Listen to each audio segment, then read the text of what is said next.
La imagen del siglo XIII del Cristo de Sant Bult salió el domingo en procesión por el barrio valenciano de La Serea.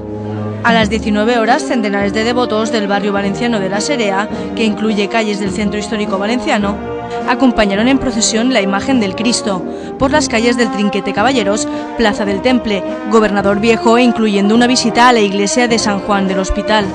Una procesión a la que han asistido la Fallera Mayor de Valencia 2014, Carmen Sancho, y las señoritas que forman su corte de honor, la molt honorable clavariesa de las fiestas de San Vicente, Sela Falcó, el secretario autonómico de Sanidad, Luis Ibáñez, la concejala de Sanidad y Consumo, Lourdes Bernal, y un sinfín de personalidades y amantes de las fiestas valencianas.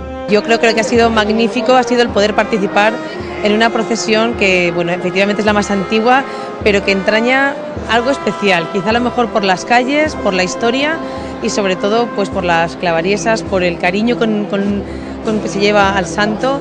Creo de verdad que vale la pena y que por supuesto hay que apoyar las fiestas, las tradiciones para que se mantengan de manera eterna. Hombre, yo creo que tenemos el centro histórico más maravilloso y más grande de toda Europa y desde luego, bueno, no solamente el centro, yo creo que hay que ser apasionado por la ciudad, apasionado de Valencia, quererla y en especial ser apasionada por el centro, que es un auténtico espacio maravilloso. Y como podéis comprobar, la gente está encantada de estar en esta fiesta de Sant Bult.